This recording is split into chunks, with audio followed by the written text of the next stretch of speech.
Balkans are actually some of the most economically successful nations in the Eastern European region.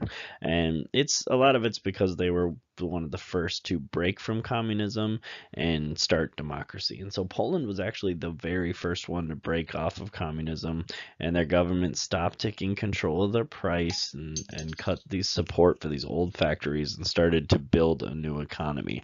And so throughout the 1990s, it grew really fast because of the entrepreneurs, the people that were willing to open up and manage these small businesses and get these businesses up and going that would compete with each other. So Poland, very, very strong economy. The Baltic states also have a pretty strong economy, and the reason they have a strong economy is because of capital investment. So they put a whole lot of money into improving their factories and getting new technology, and so they're able to make really high quality goods that they export to other countries and make money. And again, these were some of the first ones to exit the Soviet Union.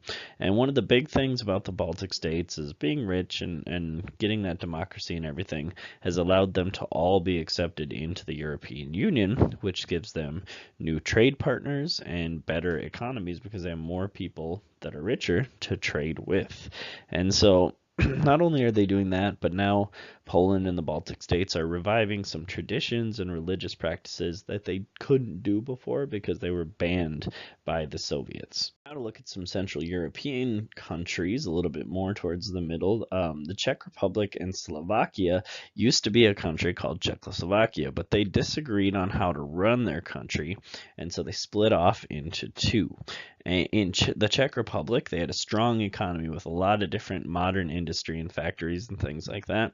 And so their transition to democracy was really actually pretty easy. But for Slovakia, they didn't have as good of an economy with as many different things.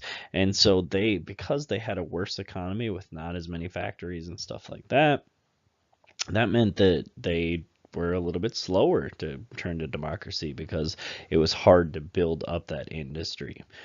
And so, how did they start to build that industry? Well, first off, they lowered taxes for other companies from other countries to come in and, build up their industry for them, and that really boosted their economy. Now, Hungary, their economy is going pretty well too, but just one quick thing about them is they have a very unique cuisine, food style, where paprika is heavily used, and there's a picture of paprika right here. Okay, it's this spice that's created by using bell peppers or chili peppers, so it's not really spicy, but kind of a pepper flavor to it. And then also Slovenia. Slovenia is the very first Balkan country, which we'll talk more about the Balkan countries on the next slide, into the European Union and NATO, and they joined both of those in the year 2004. Group of 6 countries that broke off from Yugoslavia. Yugoslavia was created immediately after World War I. And then it kind of all decided they would break apart based on their ethnic groups. And so they turned from Yugoslavia into Serbia, Croatia, Slovenia, Macedonia, Montenegro, Bosnia. All of these countries now became their own country. However, Serbia was the biggest one, and so they dominated the Yugoslavia, and that's why all the other ones wanted to secede. Now, the ethnic groups moved around though when it was just Yugoslavia, and they started to mix up a little bit. And so what happened is in these new countries there was now conflict between the two different ethnic groups, and so some of these countries tried something called ethnic cleansing, meaning to get rid of all the other ethnicities just to keep the good ones. And the way that they do that is sometimes by killing people, but they would their goal was to gain complete and total control of an area just by attacking them and forcing that other group to leave their country as much as possible. The other thing this happened in Bosnia when the Serbs tried to force the Muslims out, and when they were trying to do this ethnic cleansing, they were violating international law, and the United Nations peacekeeping forces stepped in to stop this from happening. Now, because of all the issues that are going on the economy is affected. But what are the issues that are affecting the economy? First off, these ethnic conflicts fighting each other, it makes trade really hard with the other countries that are close to them because they don't get along with those different ethnicities. The other thing, or the second thing, is that they were really slow to break away from the government owning things and to privatize businesses to make them private and owned by the people. They also, because of these things, have a very low standard of living, and corruption has been a really big problem in Romania and Albania and Bulgaria that's holding them back. Now, Albania is still having issues with it. Romania and Bulgaria has cleaned it up enough that they're now we're able to join the European Union, which has helped.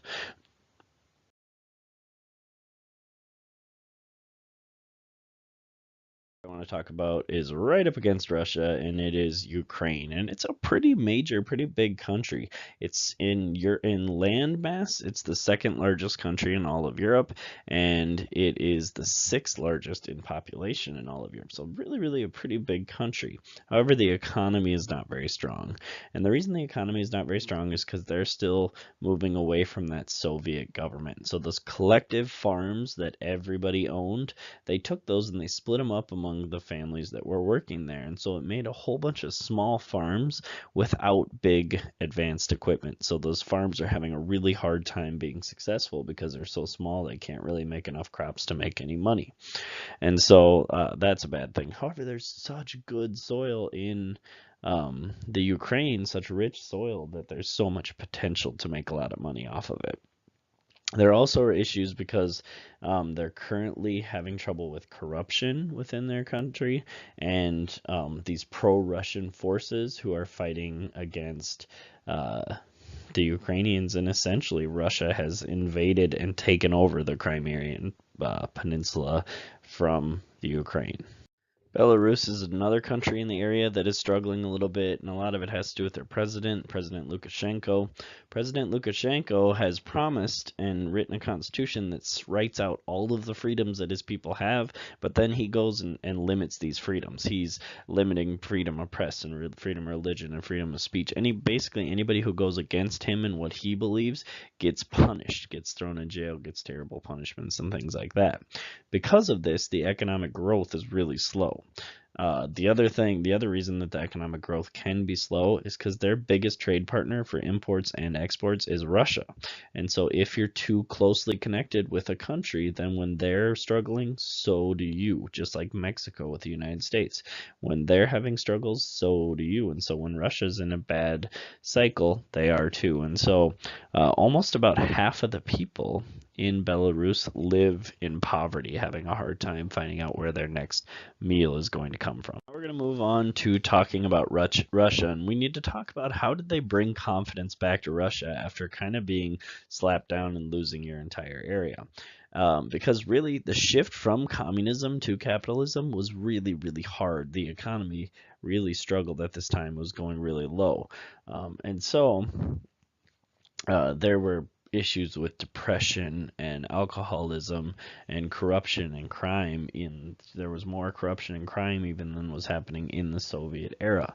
Okay, then soon after that, Vladimir Putin became the president. And Vladimir Putin was a former member of the KGB, which the KGB is a kind of a Soviet secret police. They were kind of like spies, almost like our CIA here.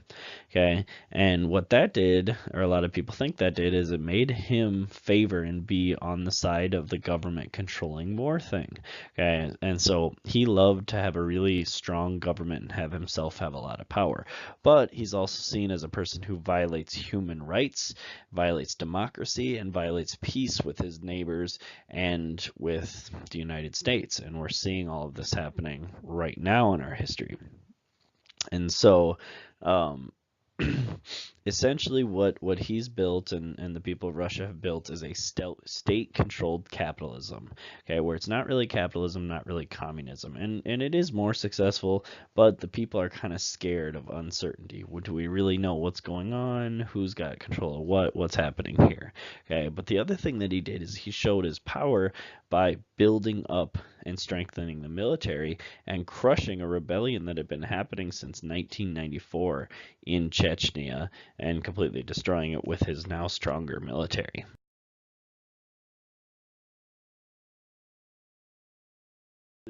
Real improvements to the life of Russian people. And the first one is there's a lot less poverty than there was before. Even 10 years before, there was 38% of people were in below the poverty line, and now it's less than 15%. So that's a good thing.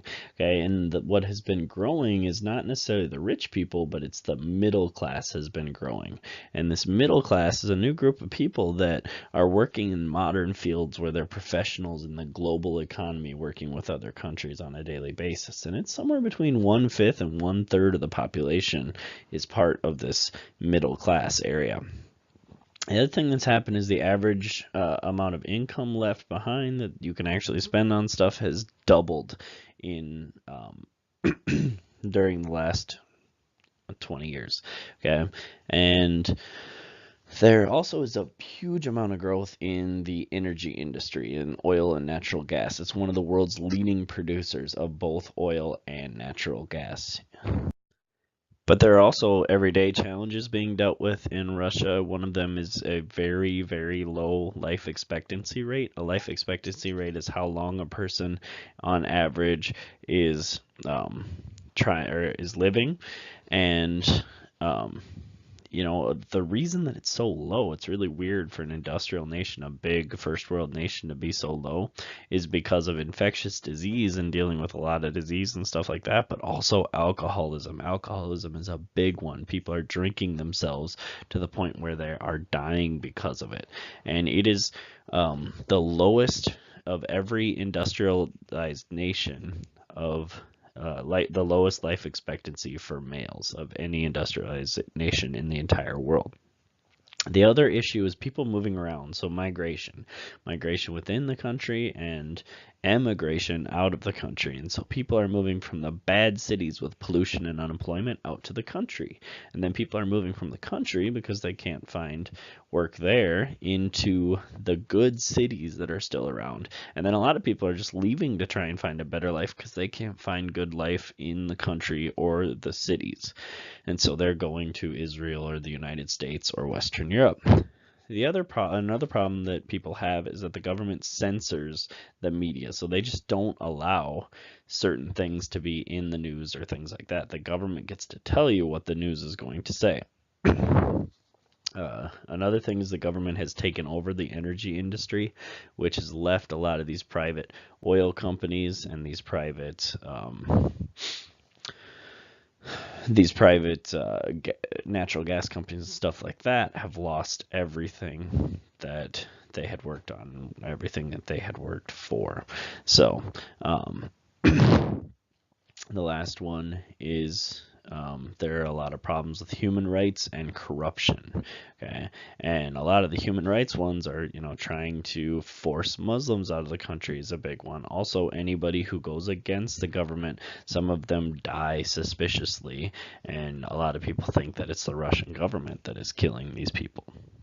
So Russia has done a good amount of work in what's called the G8, and the G8 is this group of 8 really influential countries all around the world. And so what did they do in the G8? Well, in 2006, they joined an anti-terrorist initiative with the United States to fight against terrorism. They've also done a really good job of working on climate change and energy, trying to improve energy as well as trying to develop countries around it, as well as all the countries of the world, really.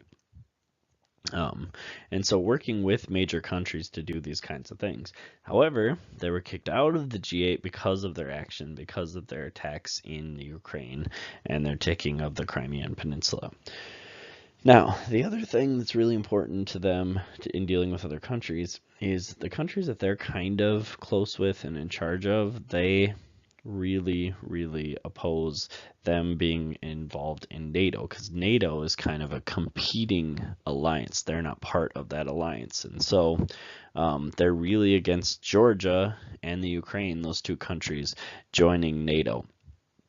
And so they're actually supporting these groups of rebels in Georgia and now in Ukraine to try and take back the country and be more pro-Russian than they are before, because they don't want, or they want them to fight so that they are not joining an opposing alliance to Russia.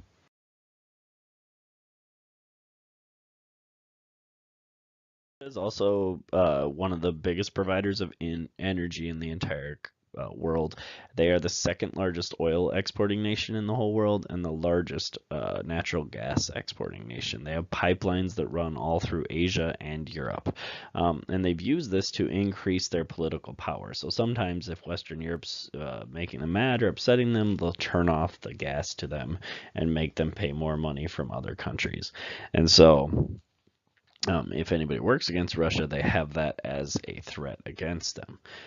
They also control most of the energy supply for Western Europe, and so that really can affect how those countries can deal with Russia. Building their relationships with other countries, though, that's important too, and they are cooperating with a lot of different countries. One of the things they're doing is they're working with the European Union on trying to help fix issues with climate change.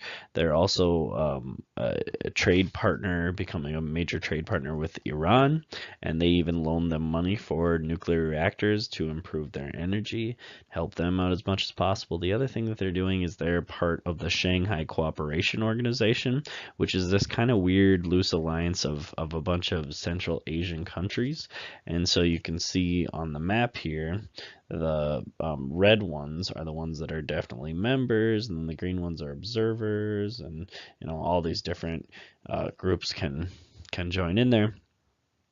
And so the weird thing about it is it's the big connection is between Russia and China, and so they've been starting to do joint military practices where they're working together, and that starts to worry other countries when two big countries are connected like that. And other things that have happened is difficulties have continued with the United States, because the United States has trouble with Iran and they're helping out Iran, and the United States has trouble with China and they're helping out China. And so the question really becomes at the end of this whole presentation, what will the future bring for Russia?